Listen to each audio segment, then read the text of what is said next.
Good morning বন্ধুরা। অন্যান্য দিন আমি তোমাদের সাথে রান্না করা বা খাওয়ার ভিডিও শেয়ার করি। আজকের ব্লগটা একটু অন্যরকম।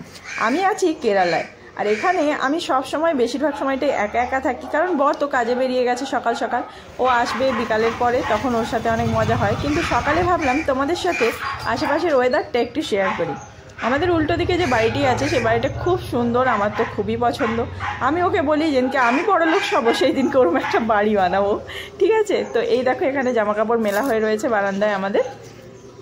আর আমরা যাদের বাড়িতে থাকি ভাড়ায়, তাদের বাড়িটার সামনে না দুটো কুকুর আছে। ওরা যদি অন্য কাউকে, একটা অপরিচিত কাউকে দেখতে পায়, তাহলে ঘেউ ঘেউ করে চেঁচাবে।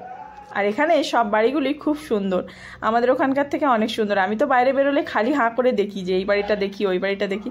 আরও বাইরে আদার্স দেখেছি, অনেক সুন্দর সুন্দর, খুব সুন্দর বাড়ি আছে, একদম যেরকম টিভিতে বা সিনেমায় আমরা দেখি সেই রকম টাইপের। এবার আমি চলে এসেছি রুমে, আর আমার বিছানাটা একটু ভালোভাবে ঠিক করে নিতে হবে। আমি প্রতিদিন সকালে চাদর উঠিয়ে, চাদর ঝেড়ে তারপরে পাতি। তো আজকেও সেরকমই আমি চাদরটা ভালোভাবে পাতার চেষ্টা করছি। আর জানো তো, আমি যখন বাড়িতে ছিলাম, আমি এই সমস্ত চাদর পাতা বা বিছানা গোছানো এই সমস্ত করতে ঠিক পছন্দ করতাম না, কারণ মা করে দিত। আর সেই কারণে আমি একটু এই সমস্ত জিনিসে কাঁচা। আর এই সমস্ত জিনিস করতে গেলে আমি যেন এখন একটু বেশি হাঁপিয়ে যাই, কারণ প্রতিদিন আমাকে একা একাই করতে হয়।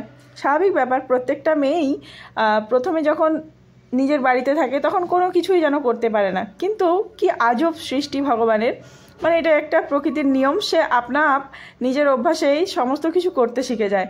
যে মেয়েটি একটু জল নিয়ে খেতে পারতো না, সে ঘরের সমস্ত কাজ করে নেয়। সত্যি না? সবাই করে, সেরকম আমিও করি। আর যদিও আমি শ্বশুরবাড়িতে নেই, আমরা বাইরে আছি, ও যেখানে কাজ করে কেরালায় সেখানে রয়েছি, তো তবুও ঘরের সমস্ত কাজ আমাকে তো একাকেই করতে হবে, কারণ এখানে তো আর কেউ নেই।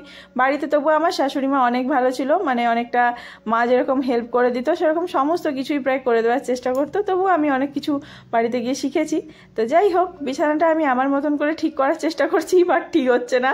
বন্ধুরা, তোমরা নিশ্চয়ই অনেকে অনেক সুন্দর করে বিছানা গোছাতে পারো। বিছানা গোছাতে, ঘর ঝাঁট দিতে, এই সমস্ত করতে করতেই অনেকটা বেলা হয়ে গেল। এবার আমি ঠিক করলাম তাড়াতাড়ি করে ব্রেকফাস্ট কিছু করে নেওয়া যাক।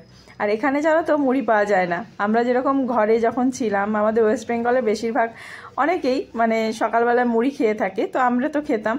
এখানে মুড়ি যেহেতু পাওয়া যায় না, এই সমস্ত ছোলা, তারপরে ওই যে মুগ কড়াই, বাদাম, এই সমস্ত আগে থেকে ভিজিয়ে রাখি। আর এরকম একটা ভেজা ন্যাকড়ায় মুড়ে রেখেছিলাম, কি সুন্দর অঙ্কুর বেরিয়েছে।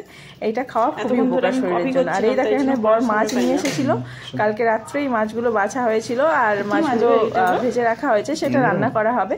তো চলো তাড়াতাড়ি করে আমি খেয়ে দিয়ে রেডি হয়ে যাই, মাছ রান্না করতে হবে। সমুদ্রে চড়ে, নদীতে চড়ে না, সমুদ্রে চড়ে, সমুদ্রের মাছ। নাম বলতে পারছো না কেন? তুমি এই মাছ চিনেছো? এতদিন এত বড় হয়ে গেলে এত লোককে এত জ্ঞান দাও। আরে বাবা, দেখি, এটা মাছ তো বাছা হয়নি, শুধু আঁশ ছাড়ানো হয়েছে, এখন মুন্ডু ছাড়াতে হবে। আমি কি বলেছি ছাড়ানো হয়েছে? দাঁত তো ছাড়াবো নাকি? আগে আসছে, তারপর তো মাছ কাটবে, ভেতরে বাজবে নাকি? গাইস, তোমরা যদি জেনে থাকো এগুলো কি মাছ, তাহলে অবশ্যই জানাবে। সেটাই তো ভাবি মাঝে মাঝে, এটা কি মাছ। কিন্তু ভালো খেতে, বলো মাছগুলো।